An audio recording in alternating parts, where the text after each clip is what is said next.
Right. Today I'm joined by Dr. Andrea Briscoe, who is the Clinical Assistant Professor of Journalism here at UGA. She teaches a wide variety of subjects from entertainment reporting to photojournalism. She also co-created Grady's first ever late night entertainment news show called The Grady Night Shift, which I will also be taking a part of this semester, and I'm super excited. She also does research in women's studies and visual communication. And she has more than a decade of experience doing reporting, photojournalism, and a lot of cool stuff. So thank you so much for being here today. Thank you. I'm really excited to chat. Yeah. So you've had such a wide-ranging career as a reporter, a photojournalist, a practitioner, and even as a spokeswoman for a school system. So what led you to choose academia after all those experiences? And was there ever a specific moment when you realized research and teaching were the right path for you? Yes, so when I was still in industry, I got asked to be an adjunct here, so where I was just teaching one photo class, one day a week I would come in. They asked me if I would do that, and I was like, sure, I guess, I don't know, and I did it, and I loved it. I had so much fun. It charged my batteries in very serious ways, that I was like, I want to teach. I want to do this. This is my jam. And while that's happening, a lot of my research was ideas and stuff were being fueled by things that were bothering me in the industry. So it felt like it was a good way to ask all these questions about the industry and how we can make it better, and then create a space for my students where they can go and make the industry bigger and better. Awesome. Yeah. That's great. Thank you for that. Your research is grounded in women's studies and visual communication. So can you explain what that means and why these specific two areas are so important to you? Yeah, so when I went to undergrad here. When I was in undergrad, all my photojournalism classes were mostly women, mostly. I think one year we had 3 guys, and that was whoa, so many men. Yeah. But it was kind of a low-key kind of a sorority. Yeah. But then when I went into industry and photography world, it was the inverse. More oftentimes than not, I was the only woman covering politics, and I dealt with a lot of sexism and just interesting things, and I felt like I photographed differently, and so I was fueled by all of my all of these wonderful women I just studied with. Where are all the women at? Yeah. And so my my research questions usually start with something about women's role in photojournalism, either in the field or the work they create, just because I want to elevate their voices. Yeah. Thank you. I'm really sorry that you had to go through that experience, but I think it's so amazing that you came out of that and you're still able to find your way out of it. That's awesome. Thank Such you. an inspiration. Thank you. When you approach a new project, what exactly does your process look like? Oh, it depends. So we have this really cool program here called Curo, where undergrads do research stuff. So every once in a while I'll have a student that's hey, I want to do Curo and I want to do photojournalism research, that kind of thing, which is really fun, and we kind of just chat about what they're interested in, that kind of thing. But a lot of times I'm selfish in my research. I'm moved by what I'm into at the time. So again, women and photojournalism is really important to me, but because I covered politics in my photography, every time there's an election or a major policy change or something like that, I'm always interested to see how is it going to be photographed, who's going to photograph it, and how does that shape our narratives around understanding that. So it's usually culturally motivated by whatever current events are. Okay. Yeah. I like that it's very present and recent. Yeah. Okay, awesome.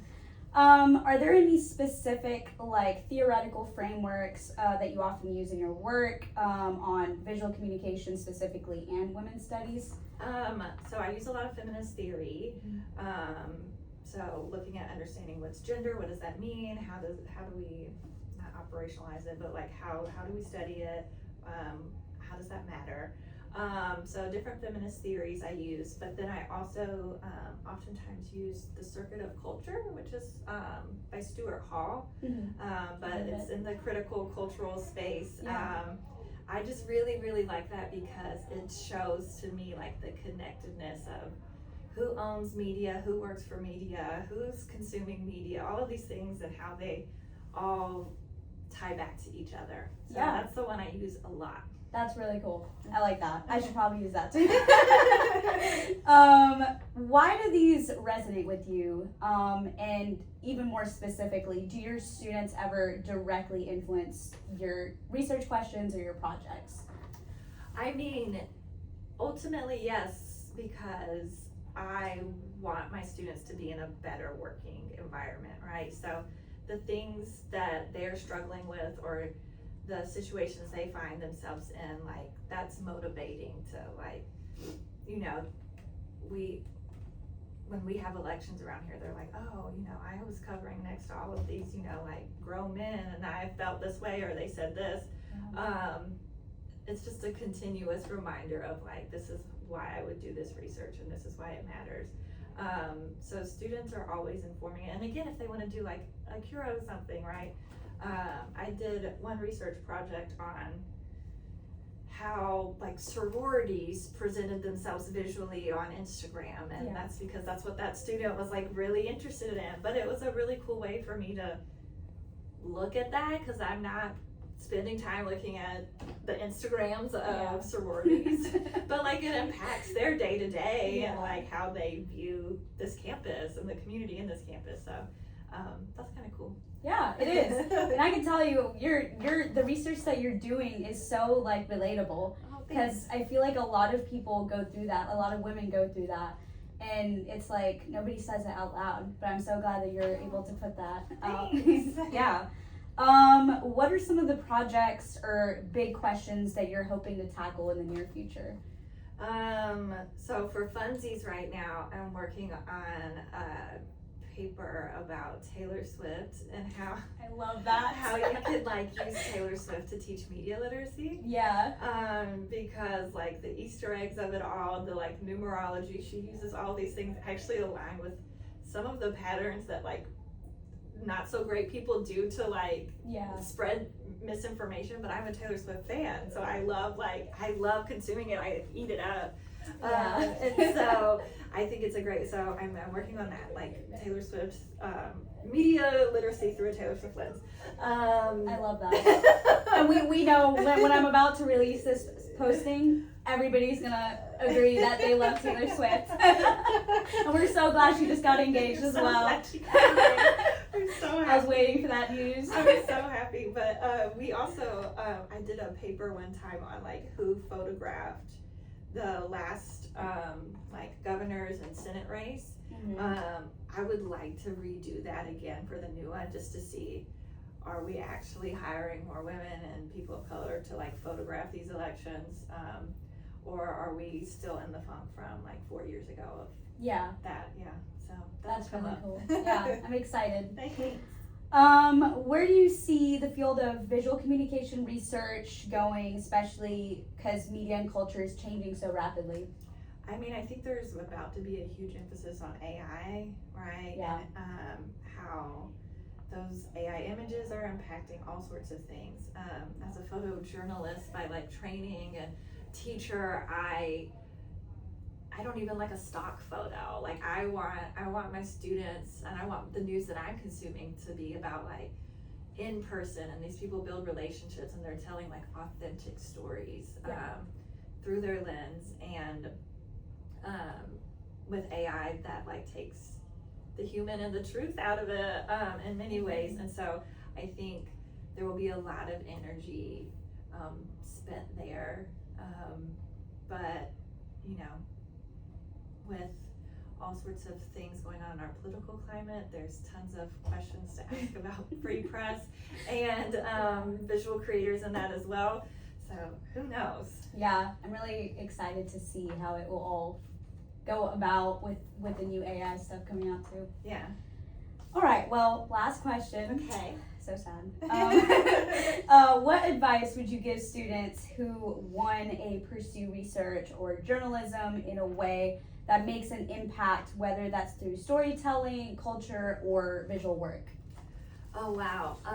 I think that's like a big question. I mean, I think in academia, like if you're doing research and you want to make an impact, I think you have to step outside of your bubble. So you can't just like put it in a journal and let other academics read it. Mm-hmm. Like that's not helping industry, that's not helping like community at large. So you have to be willing and bold enough to put yourself out there. But I guess that applies also to like my students. Like there's so many students that are so talented and they're doing such cool things, but it's kind of vulnerable to put like yourself and your work out there. But like getting past that, getting over that and sharing your stuff is going to, you know, get more eyes on it and tell stories, you know, that people would be interested in seeing it. So being bold and sharing your stories and the stuff you're creating with others, don't be afraid. So many students, I think, they're like, I'm just a student. Yeah. You're creating cool stuff and you're telling important stories. Please share them, you know? Yeah. So that would be my advice. Thank you. I'll take that because I'm very new to all this and I definitely feel very nervous as well, but I'm still doing it and I'm enjoying it. So you're doing great. Thank you. Well, Dr. Briscoe, thank you so much for your time and for sharing your honest experiences. It means a lot and you're truly an inspiration and I'm sure my viewers think so too. Oh, thank you. Thank you.